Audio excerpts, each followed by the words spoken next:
Toda pessoa tem deveres para com a comunidade em que o livre e pleno desenvolvimento de sua personalidade é possível. Esse é o artigo 29º da Declaração Universal dos Direitos Humanos, um dos objetos aqui, um livro trazidos pela nossa dialogadora de hoje, que é professora da Unifor, na área do direito, da especialização na pós-graduação em Direito de Família, da Unifor, e é da Coordenadoria Especial, ela é a líder, é a coordenadora da Coordenadoria de Políticas Públicas de Direitos Humanos do Governo do Estado do Ceará, a mestra em Políticas Públicas, defensora pública e advogada, Michele Camelo, a nossa dialogadora de hoje, que me trouxe entre vários objetos, inclusive este, a Declaração Universal dos Direitos Humanos. Ela me trouxe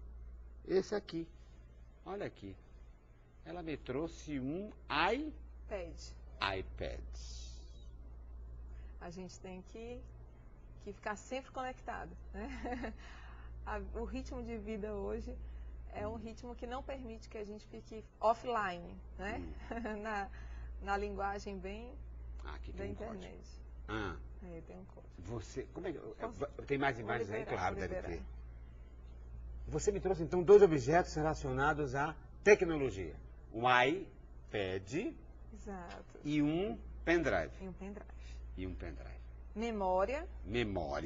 A gente precisa ter a memória, e a memória a gente pode até filosofar aqui, a memória, a gente discutimos a questão da anistia, né, dos desaparecidos políticos, né, então assim, a memória que a gente tem que ter, né, memória da história da gente, memória, e a nossa memória de trabalho, né, porque se você quer realizar uma política pública, se você quer realizar um trabalho, você precisa ter organização, né, você precisa ter dedicação. Eu acho que esse pendrive significa isso. Memória e consulta, devir, o novo, conexão com o mundo, com o atual, com o agora. Exatamente. A partir da internet. A partir da internet. Esses dois polos. Exatamente. A coordenadoria, ela é um órgão ligado ao gabinete, diretamente ao gabinete do governador? Ao gabinete do governador. Então, houve essa preocupação, essa gestão de se priorizar que as políticas públicas relacionadas a direitos humanos tivessem esse caráter transversal, que não ficasse em uma secretaria, né, que ficasse ao gabinete do governador, para que fossem realizadas articulações, de forma a ter um envolvimento muito grande, porque direito humano é muito amplo. Muita gente diz, direito humano, a gente só escuta falar de direitos humanos quando a gente está falando de bandido.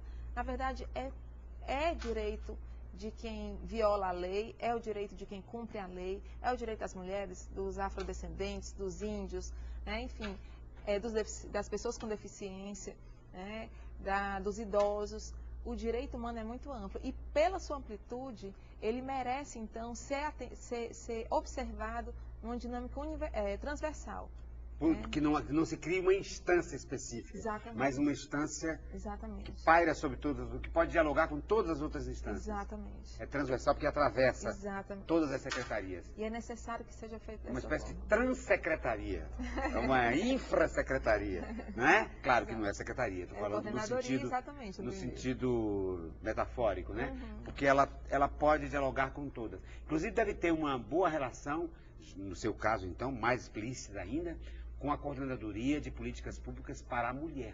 Mônica Barroso. Com a nossa querida também defensora pública, a coordenadora Mônica Barroso. Demais a Mônica Barroso. Nós trabalhamos, inclusive nós estivemos juntas hoje, estivemos juntas ontem, exatamente para discutir como é que a gente vai trabalhar em conjunto, o que é que a gente pode trocar de bacana para que trabalhemos juntos. Mas lembrando que é uma coordenadoria, a mulher, ela tem uma coordenadoria específica para ela. Só para ela. Exatamente. Mas é isso que eu ia dizer, ela é também direito transversal. Humano. Transversal, sem dúvida nenhuma. Porque ela também é uma coordenadoria ligada, a coordenadoria da mulher, é também uma coordenadoria ligada ao gabinete do governador. Exatamente. Para poder trabalhar com todas as... Assim como a coordenadoria que trata dos idosos, pessoas com deficiência, São várias juventude, coordenadorias. são várias coordenadorias. Todas elas com esse pensamento da transversalidade. Todas têm esse pensamento da transversalidade. De que não precisa criar uma instância compartimentada para cuidar do assunto, mas sim um organismo, uma instância que possa articular-se com outras. Exatamente. Né? Essa é a proposta. Você captou a proposta que existe. De que todas essas questões, então, que estão nas coordenadorias, são questões transversais, que não pertencem a um determinado gueto, no bom sentido da palavra. Não, se é que não existe bom sentido da palavra gueto, mas enfim, no sentido de ter alguma coisa delimitada, num campo delimitado, né? Gueto é sempre maléfico. Mas, enfim, não ser alguma coisa especializada, não tem um recorte, né? Exatamente. Então, se existe uma política pública, né, que deve envolver, tanto que nós temos um comitê, né, de gestores de direitos humanos e as secretarias todas participam disso. Por quê? Porque é necessário a gente discutir direitos humanos. Né, e daí a necessidade de estar sempre atualizado. Né, porque as violações de direitos humanos, antigamente não se falava em violação por meio da internet. Hoje em dia a gente sabe que existe opressão na internet. Né, então, assim, é preciso estar se atualizando. Né, é preciso se atualizar, é preciso ter conhecimento, é preciso estudar muito. Enfim, é preciso colocar os direitos humanos como pauta, né, nas políticas de Estado. Das outras políticas. Exatamente. É preciso colocar a política dos direitos humanos em todas as outras políticas. Todas as outras políticas. Michele, aqui você tem acesso à internet? No iPad? Aí, não, na verdade, estou mudando o meu chip, né? Porque o chipzinho fica aqui. Cadê? Onde é que entra? Acho que é aqui. Mas aqui, um iPad dá a possibilidade Dá a de possibilidade, acesso? exatamente. De acesso. Mas Ou meu não? objetivo é o acesso à internet. O seu objetivo é? É o acesso à internet. E por que não é, por exemplo, por que você não tem um PC, um laptop? Porque é mais leve, é mais prático. Você não espera carregar, né? Você vem aqui. É questão de praticidade. Aperta, né? Abre, bota a senha e pronto. Deixa eu ver o que tem aqui dentro. Deixa eu ver. Eu vi assim uma série de ícones e eu quero mostrar aqui. Vamos ver. Mensagens, calendário, contatos, notas, lembretes, relógios, mapas, vídeos. Mas aqui tem... Jogos. Tem fotografia, meu hobby. Teu hobby é fotografia? Eu gosto de foto. Eu faço scrapbook. Tem alguma foto aqui? Vamos mostrar a foto da Michele Camelo, a fotógrafa. Só no diálogo a gente vê isso. Uma advogada, defensora pública, professora de direitos da mulher, né, da família, da Unifor. De repente me diz aqui que tem como hobby fotografar. O que ela fotografa? Tem um termo? Deixa eu ver. Que foto linda é essa. Olha, ela própria. Olha. Foto. É a sua especialidade? Gente, flagrantes, diga lá. Vida, verdade. Vida, verdade. Sem pose. Sem pose. Sem pose, não é foto pousada, nem foto de paisagem, não interessa. Não interessa. Não, paisagem eu também gosto muito. Gosta? Flores, adoro flores. Flores? Sou devota de Santa Terezinha. Devota de Santa Terezinha? Então é por isso que ela trouxe como objeto um escapulário. E eu, que tenho um pouquinho mais do que 50, olhei e já vi o seguinte: que escapulário é esse que você não pode abrir, que não tem alguma mensagenzinha guardada dentro, um paninho, não é? É estiloso. Uma relíquia. Ele é estiloso. Isso é um escapulário mesmo? É um escapulário. E é de Nossa Senhora de Santa Terezinha? Não, Santa Terezinha é a Santa das Rosas. É de Nossa Senhora ou de Santa Terezinha? Nossa Senhora. Não, Santa Terezinha é a Santa das Rosas, vamos dizer assim. Né? Você é devota? Sou devota de Santa Terezinha. Por que ela é devota das Rosas? Por que ela é a Santa das Rosas, hein? A simbologia, tem um livro chamado A História da Alma, que conta a história de Santa Terezinha. E nesse livro mostra que ela usava como simbolismo a rosa. Então hoje, tanto que a novena de Santa Terezinha, você faz a novena, né, e se a graça for alcançada, você recebe uma rosa. Eu digo que o meu concurso público, como defensora pública, eu fiz a novena, ganhei a rosa, né, e quando eu ganhei eu disse, pronto, é meu. Esse concurso é meu. E hoje eu sou defensora pública. Você está falando de qual Terezinha? Santa Terezinha do Menino Jesus. Santa Terezinha do Menino Jesus. Porque são muitas, não? Eu não sei se existe... Eu acho que existe outra Santa Terezinha, é verdade. Santa Terezinha de Lisieux, Santa Terezinha... a Santa Teresa d'Ávila, mas acho que são diferentes, né? Acho que a Santa Teresinha é só do Menino Jesus. Do Menino Jesus. Jovem, morreu cedo. Jovem, morreu cedo. Exatamente. E por que teria... Ela usava as flores, é? Exatamente. Para? Ficou nos atos dela, porque Santa Teresinha ela se dedicou a Jesus, né, e à bondade, vou falar assim. Né? É um termo piegas hoje, né? A prática da solidariedade, da caridade, né? sim. E aí? E nesse contexto, as flores era algo que ela trazia como simbolismo. Né? Então, por isso, a gente hoje usa o simbolismo das rosas para lembrar de Santa Teresinha. E esse escapulário é de quem? Eu não sei qual é a Nossa Senhora que tem aqui. Não. Mas tem uma Nossa Senhora. Não, tem Jesus, tem o Sagrado Coração de Jesus. Tem o Sagrado Coração aqui. Nossa Senhora, não sei se é do Carmo. E uma Nossa Senhora, que é do Carmo. Acho que é do Carmo. É? Não sei. Você é estudiosa disso também? Não sou estudiosa disso. Não saberia falar sobre Nossa Senhora do Carmo? Não. Não? Não. Mas sou você... teóloga, não sou teóloga. Não sou teóloga. Não, mas eu estou vendo que você é estudiosa de alguns temas de religião. Olha, já colocou o escapulário. Por que você... Fale sobre o escapulário. Fale sobre esse ato de me trazer de escapulário, de colocá-lo agora, tirá-lo da mesa e colocar em você. Isso aqui eu trago como minha proteção. Né? Eu peço que sempre Deus caminhe na minha frente, que abra as portas, né? que os atos que eu realize, né? Seja na minha vida, né, particular, seja como defensora pública, agora porque eu estou coordenadora, mas eu sou defensora, eu sou mãe, sou filha, sou amiga, em que todos os atos da minha vida, né, que Jesus Cristo abra as portas para mim, que Ele siga na minha frente, que me mostre o caminho. Então, o escapulário para mim é um simbolismo, então eu não tiro. Né? Então, eu não lembro a última vez, eu tirei agora, mas antes disso eu não lembro a última vez que eu tirei esse escapulário. Ele é proteção? Assim, simbolicamente para mim ele significa proteção. É como se você se destituísse dele, você já se sente um pouco, como é que chama? Vulnerável.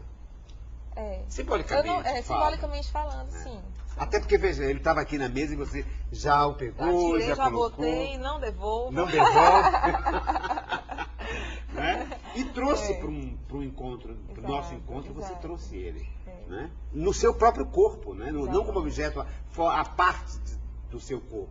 Algo está incorporado a você. Exatamente. Portanto, imagino de uma formação católica muito acirrada, muito arraigada, melhor dizendo. Mas é uma formação que respeita as diferenças. A diferença. Porque não acho que o radicalismo, ele não deve existir. O radicalismo religioso, então, a gente vê aí as questões tão delicadas, internacionalmente, por conta do radicalismo. Veja, eu tenho aqui a foto no iPad, a foto da família, do casal, e da Michele, está aqui o marido, a Lara, que é o Eduardo, né? O Eduardo. Cadê? E tem as duas filhas. E fiquei imaginando, agora juntando com esse tema que ela está falando de religiosidade. O escapulário e o iPad, que eu estou querendo juntar. Para dizer o seguinte, educação religiosa nas crianças. Educação religiosa para as crianças. Cristã. Eu sei, Edinho, mas como é que você, como defensor, como uma pessoa da área dos direitos humanos, analisa o fato de um pai, ou uma mãe, os pais, começarem a indiciar uma educação religiosa, quando uma educação religiosa deverá ser uma decisão a posteriori de um adulto, etc, etc. De fato, você tem toda a razão, Ricardo. A decisão é da pessoa. Acontece que se eu vivencio isso, elas acabam me seguindo. Agora, obviamente, em algum determinado momento da vida delas, elas vão exatamente ter consciência de que o que é religião, eu preciso de religião, ou eu acredito em Deus, ou eu não acredito. E aí é uma decisão delas. Como eu acho que eu acho que como mãe a gente tem que estar preparado para respeitar. Mas também fazer iniciação. Exatamente. Eu acho que é importante, porque se você não conhece, é a questão dos direitos humanos. Se eu não conheço o direito, como é que eu vou batalhar por ele? Como é que eu vou brigar por ele? É claro que o direito, quando é violado, você não precisa saber que existe uma lei para aquilo. Você sente.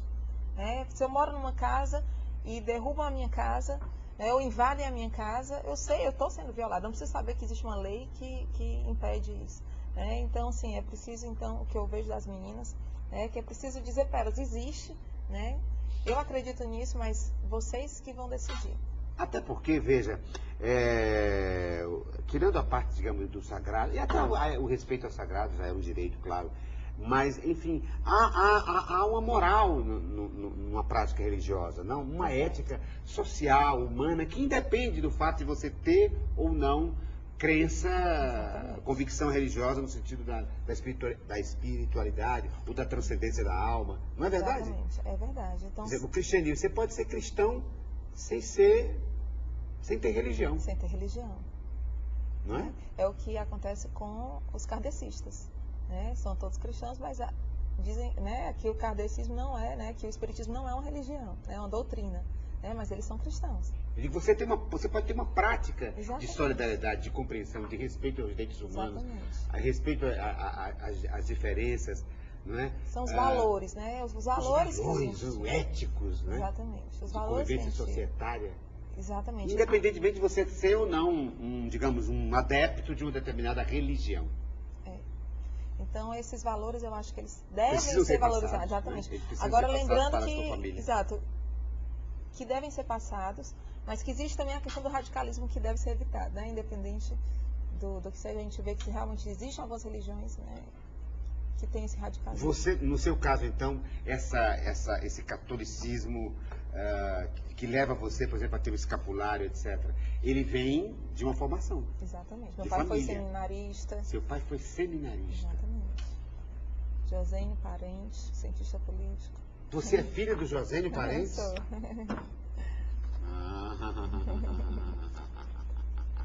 E eu não sabia. Estou sabendo agora, imagina. Do Josênio, o cientista político? O Josinho. Precisa trazer o Josinho aqui. Hein? Preciso falar de religião. Falar de política. De política. Olha aí. Tomou a frente do pai dela. É quem devia estar aqui. Primeiro é o pai, depois ela. Hein? Eu respeito os mais velhos. Antiguidade é posto. Antiguidade é posto. Mas está sendo lindo o nosso encontro. E agora ficou mais lindo ainda em saber que você é filha de uma pessoa tão brilhante, tão linda, tão respeitável, o Josênio, né? Eu sou louca pelo meu pai, pela minha mãe. Me lembro dele fazendo doutorado em São Paulo. Na Me USP. levou para a casa dele, para o apartamento dele. Lá na Bela Vista. Pois eu Será estava lá. Será que tu estavas lá? Eu estava lá. Tu não te lembra, não, um dia, ele chegando com um amigo que disse, olha, o Ceará se encontrou e a gente foi para lá. Eu estive na tua casa. Tá vendo? Você era o quê, um adolescente? Eu tinha entre 14 e 18 anos, 17 anos. Sim, porque você deve saber, porque você sabe o período em que seu pai fez o doutorado Exatamente. em São Paulo. Exatamente. Que é 90... Entre 94 e 98. Eu devo ter estado lá em 95, me encontrei por acaso com teu pai. Então já esteve, mas eu, E aí quando adolescente, nem liguei. Né? Nem ouviu, adolescente, nem ouviu. Amigo do meu pai, conversando com ele. Deve ser um chato. Deve ser um chato, não entende nada de nada. Né? Não tá na minha. Né? Porque eu me lembro que ele foi gentilíssimo comigo, como sempre. O José disse, Ricardo, você está aqui? Eu disse, não, eu estou aqui num congresso de teatro. E ele me levou para a sua casa. Porque vocês moravam na Brigadeiro Luiz Antônio, esquina com o Maitá. Que é exatamente no quarteirão onde eu morei, na Brigadeiro Luiz Antônio, em 76. Eu fui fazer um espetáculo de teatro e fiquei lá um período em São Paulo. E eu estava visitando os lugares da minha... Ou seja, eu estava atrás da minha memória. Aí, ó. A gente tem que acionar sempre o nosso pendrive, né? É verdade. E você falando, também me veio a minha memória, né? Do preconceito, né? Que a gente preconceito precisa, do adolescente foi mais... nessa época. Foi nessa época. Então, assim, né? A gente sempre tem que trazer essas memórias para que elas virem, né, objeto de lutas, objeto de transformação. A transformação nossa, eu gosto daquela frase de Gandhi que diz que começa a transformação dentro de si. Que é exatamente isso. Estou pensando então em algo extremamente curioso, que é o seguinte, Michele, é que mesmo uma militante dos direitos humanos como você, tem uma luta interna com a sua própria cultura, com os seus próprios condicionamentos, para não cair em tentação de preconceitos, não é verdade? É verdade. Você luta com os seus próprios. Exatamente. Você acaba de admitir um daquele tempo, né? Não, que eu fui de uma vítima, geração, eu fui vítima de preconceito. Não, e você também tinha um preconceito com o mais velho também, né? Sim, é verdade. Sim, Olha, falando, nem olhe para ele, né? Exatamente. Não é? Então a gente Porque nós somos criados mesmo com preconceito o tempo todo. E temos que lutar com nossas próprias... Exatamente. Nós precisamos evoluir. Isso. Né? E para evoluir a gente precisa ter humildade. Eu acho que humildade é a palavra. Você saber que precisa se sempre melhorar. Né? Melhorar enquanto pessoa. Quer dizer, deve ter tido naquele nosso encontro, que nós nem sabíamos que estávamos encontrando, preconceito de ambos os lados. Você, como uma jovem, uma adolescente, dizendo, lá vou falar com aquele amigo do papai, nem sei, que não deve ser não vou perder meu tempo com ele. Né? E deve ter tido o meu também, dizer, eu não vou perder meu tempo conversando com essa menina. Eu vou ficar conversando com o Josênio, que tem alguma coisa para me dar. Para contribuir, para contribuir, não com essa menina que está passando ali. Mas eu me lembro, tinha mesmo... Acho que mais de uma menina. Você tem uma irmã? Tem uma irmã que é psicóloga hoje, um irmão que é analista de sistema. Lembro que tinha gente na sala e comemos o velho café com pão. Foi tradicional. Café com leite e pão. Café com leite e pão na casa de Josênio. Que bom. Eu estou aqui, o diálogo de hoje é com a filha do Josênio Parente. Não, ela é também, mas ela é advogada, ela é mestre em políticas públicas, ela é bacharel em direito, ela é coordenadora especial de políticas públicas dos direitos humanos do governo do estado do Ceará. E é a ela que agora vai me apresentar o objeto surpresa, e eu tenho um para ela, olha aqui. Meu objeto surpresa é esse aqui. E o meu é esse. Vou abrir primeiro o meu. O meu você deve conhecer. Vou abrir, peraí. Vamos ver o que Michele Camelo me trouxe. Atenção, vejam antes de mim. Dá para ver? Isso, papel? Deixa eu ver se tem mais alguma coisa. Não, só isso. Não, é só isso. Vamos ver o que é. Vamos ver o que é. Os Estatutos do Homem. Um poema. É um poema. Carlos Heitor Coni. É de Tiago de Melo. É do Tiago de Melo. É por isso que eu ia falar, eu conheço do Tiago de Melo. Mas não estou vendo o nome do Tiago de Melo. Porque foi uma falha na edição. Aí eu me digo, não. Peraí. Agora eu vou dizer, tá? É o famoso poema Estatutos do Homem, do Tiago de Melo. Oferecido pelo Tiago de Melo a Carlos Heitor Coni. Então não é diálogo de impressão, não é erro de impressão, não. Foi erro aqui de comunicação minha. Em Santiago do Chile, abril de 1964. É um poema lindo, e eu quero te falar de outro encontro, Michele. Eu estive com o Tiago. Foi mesmo. Na Argentina. Em 85, por aí, 1985. Um momento rico, né? Riquíssimo, lindo. Em que ele diz esse poema em espanhol. Mas, enfim, vou ler um pouquinho desse poema. Não, vou deixar para o final. Para não dar tempo, porque pode ser que não dê tempo dela comentar o dela. Eu quero que ela comente. Abro dela, depois eu vou fechar o programa com os Estatutos do Homem. Olha, uma rosa e uma gravata. Isso aqui significa, então, o feminino, né? E o masculino. Exato, Michele. Gostei. É um tema que a gente debateu aqui tanto. E eu gostei dele estar amarrado. Isso. Queria que você falasse sobre essa imagem. Então a gente não precisa ser masculino ou feminino, a gente precisa ser gente. E respeitar a gente. Eu acho que se a gente partir por aí, estamos aí às vésperas do dia 10 de dezembro, aniversário da Declaração Universal dos Direitos Humanos. E para a gente repensar, então, aproveitar esse debate aqui para a gente repensar os nossos preconceitos, repensar os nossos valores. Sabe, para respeitar a gente. Então isso aqui para mim é exatamente essa integração. Nós somos seres humanos. Exatamente o que eu queria que você falasse. Eu trouxe isso. Deujolino Lucas. Vamos fazer uma rodice, Deujolino Lucas. E ele disse, vamos embora. E aí, Deujolino é ótimo. Vamos juntar os dois. Ela trabalha com gênero. Vamos fazer ela refletir mais sobre isso. Essa imbricação entre a força, o masculino e o feminino. E quase... como nós gostamos de criar estereótipos. O estereótipo do feminino, o estereótipo do masculino. Estamos trabalhando aqui com o estereótipo, né? Associando a gravata. E que tem a ver, talvez, com a sexualidade, talvez com a genitália, não? Talvez. De homem e mulher, não é? Talvez. A flor, né? A rosa. A flor, com uma representação, uma insinuação da genitália feminina, e a gravata, né, fálica, não sei. Mas enfim, estamos trabalhando com estereótipos. Estamos trabalhando com estereótipos e com a necessidade da gente refletir sobre eles. A questão de gênero é uma questão, a gente estava comentando sobre a violência, né? Muitas vezes a gente sabe que o homem ele tem uma ideia de posse, né? Meu bem, é outra expressão, vem aqui meu bem. Meu bem quer dizer, você é propriedade de alguém, né? Que é outra que a gente fala com muita naturalidade, mas que não reflete o quanto essa expressão ela é pesada, né? O quanto ela tem uma história, né? Uma história de opressão, uma história de violência, né? A questão da reprodução, da questão, né, do negro, o quanto a gente reproduz também.